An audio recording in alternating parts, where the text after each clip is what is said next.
A match broke out, amazingly enough, on this program. If it hadn't been for Colin O'Reilly and Cameron Grimes and LA Knight, this would have been by far the best match of the night. FTR and Wardlow in a 6-man with Tully against Santana and Ortiz and Hagar with Konnan.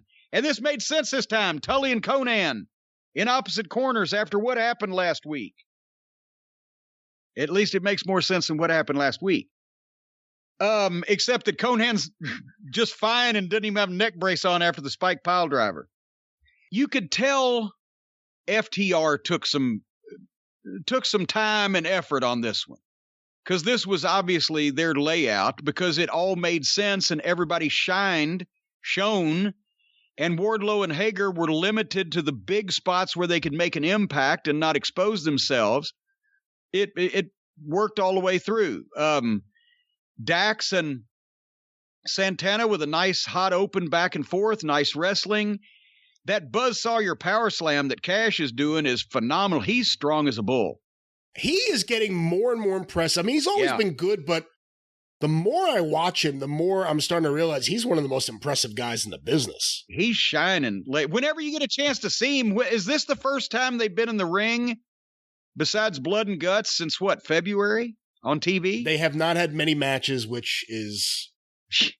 But we got to see the same Cucamonga Kids match happens every week with the same finish and the same fucking falderall, but we can't see FTR but once every 4 months. Anyway, Wardlow came in, powerbombed somebody, and got out. Perfect. Ortiz and Dax did a nice series, and then they tagged Hagar in, and he cleaned the house on everybody. And this was the best that Jake Hager has ever looked. And if anybody, when I talk about the heels not feeding properly, heels not feeding baby faces properly for a comeback, go back and watch this match. This is the first time that Hager tags in. He cleans house on everybody. He bumps them all out of the fucking ring. And that's because it wasn't Jake Hager suddenly. The light bulb came on and suddenly Jake Hager's the world's best wrestler. It was because all the heels were in the right place and did the right fucking thing. And all Hager had to do was run from one to the other. That's feeding. That's been not only coming toward a guy feeding, but being in the right place when he's coming to you. Being in the right place, the tempo, the momentum, keeping it up. Boom.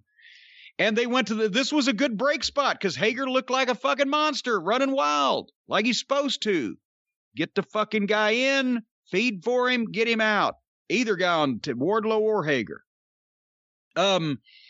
They came back from the break, and there was a strange tag there where it looked like they were both going to tag, and then they weren't, and then the babyface did tag, but Ortiz made a comeback. All the baby faces were involved. Hager, the power guy again, in and out. FTR hit a nice blind tag and double-teamed Ortiz to fucking death. But he immediately got a tag out and another Hager comeback, and then Hager calls for Wardlow. Yes, everybody wants to see the two big guys in the rings. They built that spot, and they get there, and there's a big 1-2, 1-2, and then Hager gets the ankle lock, and FTR's in, boom, to break it up. So you don't see too much, and the big guys didn't expose themselves. Tully drew the referee like a manager should, and FTR hits their finish on Hager, and Wardlow pins him. Overall, great fucking match. It kept moving. Everybody was on point. It made sense. There wasn't any foolishness or ridiculous cheerleading routines. Then, unfortunately, there's always got to be an afterbirth. I don't know. Konnan comes in with, they call it the mad ball. It's a fucking ball in a sock, right? Like a slapjack. He hits Wardlow and Wardlow no-sells it. Well, goddamn it, no. Any human being that gets hit with a legitimate fucking slapjack apparatus like that is going to fucking sell it. So after that good match, they did something phony. And then Tully chop blocks Konnan, takes his leg out from under him, and then everybody leaves. I don't understand why the fuck. the babyface manager comes in and gets mad because his guys have been fucked, but fucking hits one of the heels who doesn't sell it at all, and then the heel manager takes over on the babyface manager, and then they all walk off. I didn't get that, but that was a finish that FTR had no power to call like they did the match. But the match, obviously, and I wasn't there, but that was FTR's match. I'm dying for somebody to prove me wrong, but it made sense start to finish. Everybody was in the right place. It's just the afterbirth that I'm sure they were forced into by the Booker of the Year that you have to take a few points off for. What'd you think? I agree with you about the end and the post-match stuff. I thought it was really good. I thought it's amazing we don't see more FTR because they're really good in there. I agree with you that... How many weeks in a row did we have to suffer through Pockets, Chucklefuck, and Trent? Every week on the program. And Trent's, unfortunately now, since he's got his neck fused, he might not be... But Trent was a decent worker, but he was not used particularly well, and he was just okay at best. And the other two are egregiously unprofessional and should never be seen on television. But we had to view them every week. FTR, we get once every 3 months. Yeah, unless there was an injury, I don't understand what happened, but they were great in there. I've had this thought before that Ortiz seemed to be a step behind the others. Maybe I'm wrong, but I keep having this thought when I watch him work that he's not as smooth as everyone else. One other thing I want to say, there was someone in this match that obviously everyone points to and says, future star with AEW. And I had a thought watching this match, and I'd love to get your opinion. Who do you think has a better chance of being a breakout star in AEW? Wardlow or Santana? Santana probably has a better chance at being a breakout star in AEW because he'll have more guys to work with and probably more chances to do that because he's already got some seniority.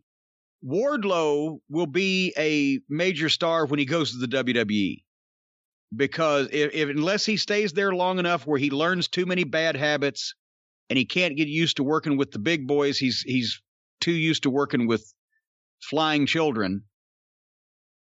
They can put him in NXT. They could get him a gimmick. Who is Wardlow? What is Wardlow? What's Wardlow's story? What's Wardlow fucking...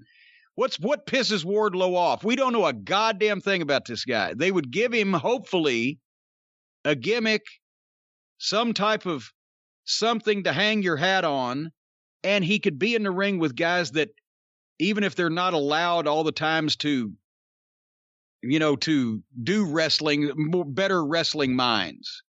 And Wardlow's tailor-made for Vince.